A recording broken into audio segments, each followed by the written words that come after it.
Hey guys, welcome back to the Technological channel.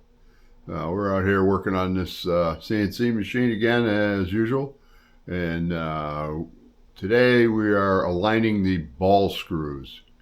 It's a very important thing to do this because if you don't do this, every time it gets to the end of the screw near the bearing ends, it'll tighten up and it'll cause all kinds of problems. The last thing you want is something binding up on the machine. So the smoother you can make this, the better off you're going to be. So I've been messing around with this for about, I don't know, 2 or 3 hours. And I didn't feel like you would want to sit through me doing all that stuff. But I'm going to explain how I did it. And maybe I'll show you on the other side some of the things that happen when you're trying to do this, and the reasons why those things happen.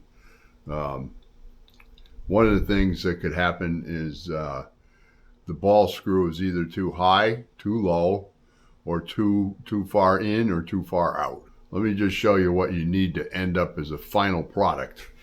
So it's very important you do this, and if you don't do it, you're just going to have problems. So don't take my word for it. You can try it and check it and see if it looks like the way mine does right now. You want to make sure that this thing is not binding in any way, shape, or form. So what I'm going to do is, I don't have any bolts in this thing right now, so I can move this gantry back by hand. The other side is not attached. And I'm going to show you what happens. I'm completely off the nut, and I have to listen carefully to see if you hear any noise. Well, I hit the back of the... I don't know what I hit. Oh, I hit the back bearing with the drive nut. So when I pull this forward and the drive nut hits the back of the ball screw nut, you should hear nothing. Like that. So that's the thing, that you have to get it like that. And then the other thing that you have to do is make sure it will slide with even pressure all the way up to where the nut gets bolted on.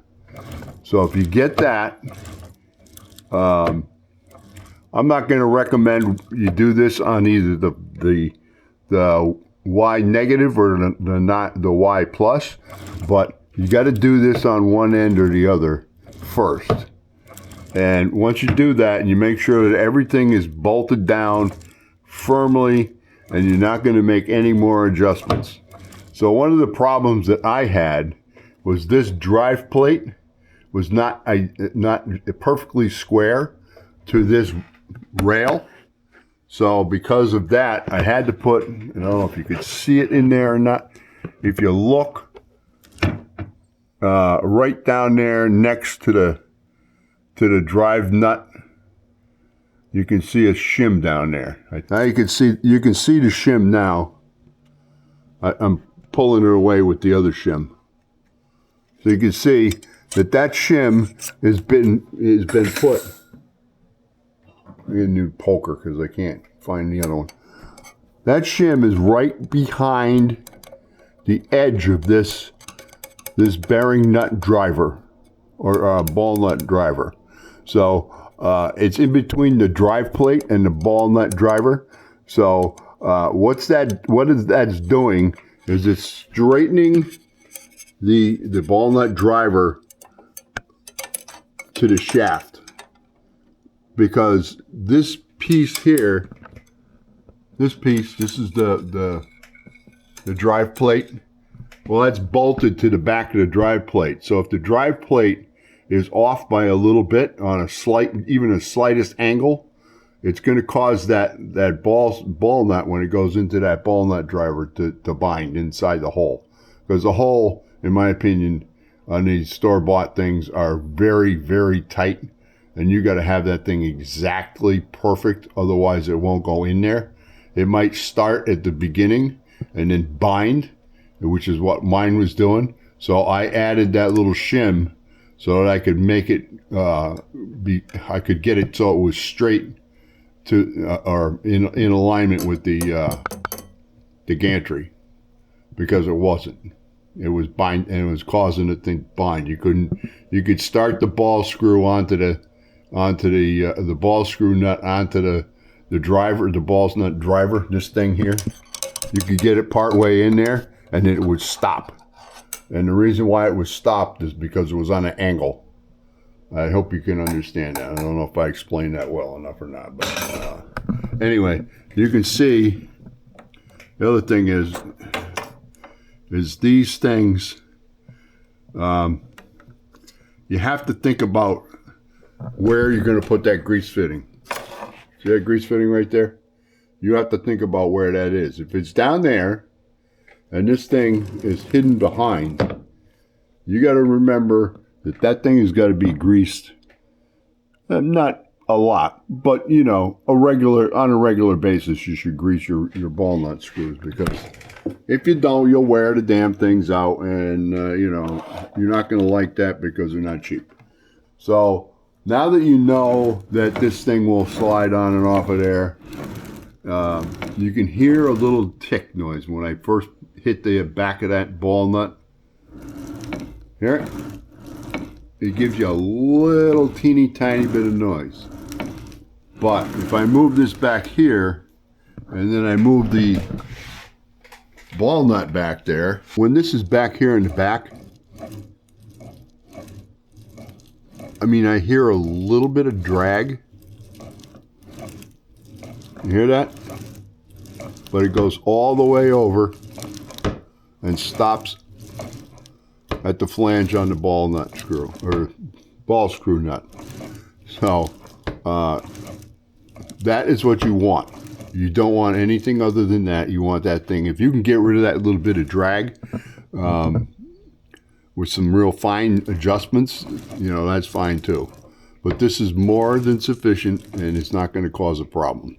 And the reason why, when we were back over here, I'm going to go the other way. That does that. It just spins on the screw. The grease fitting keeps it from going all the way around. So now we're about, I don't know, a little over a foot away. I'm going to put the grease fitting in the same location. This has got to be plumb so the drive plate will go past it. And you hear that? That little bit of noise?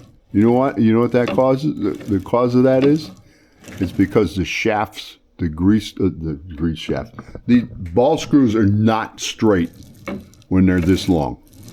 There's just no way that they're ever going to be straight. Does it matter if it's not perfect right here? It doesn't. And the reason why it doesn't matter is because this ball screw is going to be turning in that nut, and it doesn't care one way or the other whether it's in perfect alignment, obviously, because these things aren't, because they're not straight.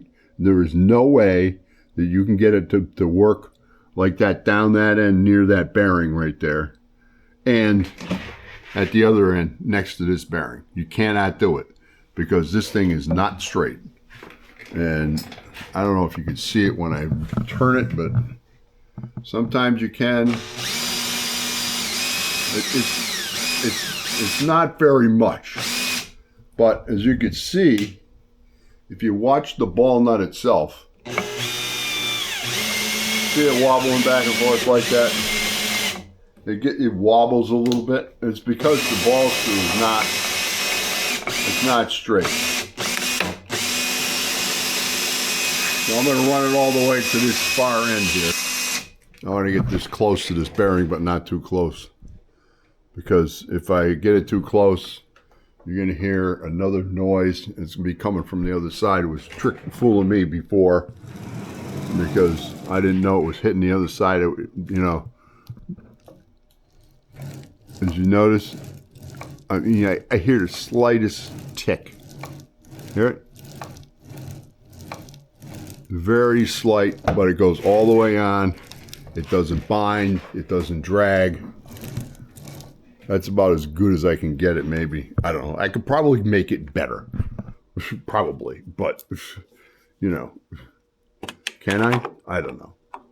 Maybe I can and maybe I can't. Probably can't.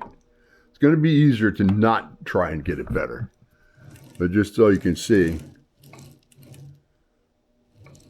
and you can hear as soon as that thing touches, it's got that little teeny tiny knock to it. But it goes all the way on, which is what you want. So let me see if I can get this. When you're doing this, be careful with the drill, because if you run this thing up against the block, you're going to put a tremendous amount of pressure on the bearings inside of here, and you're going to ruin something. So try not to do that. I'm not sure what I'm going to do with this light. I got a stupid light. It's supposed to be magnetic, but so the other thing you got to watch for too is I'm using Allen heads here, and you can see how close that thing is. So if you're running this thing back and forth manually, you got to make sure that you don't catch one of them, because you can break the thing right off with that ball screw. That thing has got a lot of power. So, and this is what it was doing before. I wish I could get this light someplace where it would stay, and the camera at the same time. It'd be nice. Maybe, nah, I ain't gonna stick to that. Let me just see if I can maybe put it like that. So now you can see over there. See, it's fine. It goes right over. Absolutely no noise. And then you hear that noise. That noise is not from this side. It's from the other side.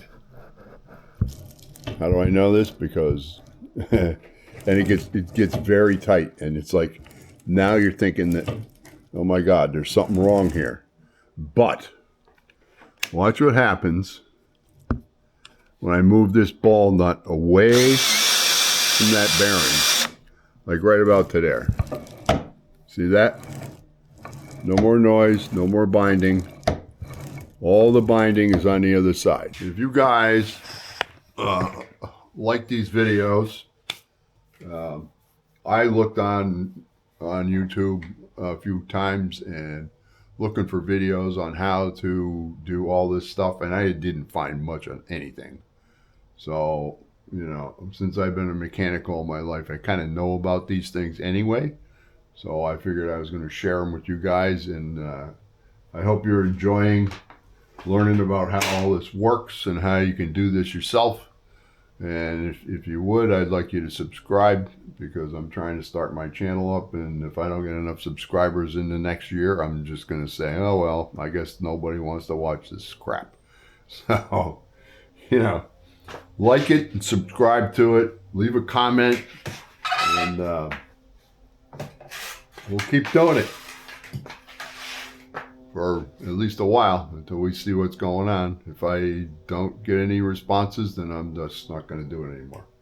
Anyway, have a good day, or at least the rest of it, whatever's left.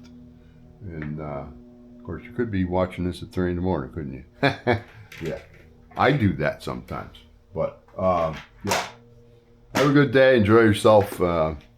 It's a nice day out today, as you can see. Let me spin you around. You can see. Look at that. That's beautiful out there. It's not hot. It's not humid. It's got a light breeze. Really nice. So anyway, you getting dizzy yet? I'm going to get back to it and get this straightened around and get all my stuff over on the other side of the machine, and do a little bit of preliminary checking to see what's going on the other side. And when I get through doing all that stuff, I'll bring you back and I'll show you how some of this stuff works, and the problems that you end up looking at when you do it, and how to remedy those situations. So that's it for me right now. I'll see you later. Bye.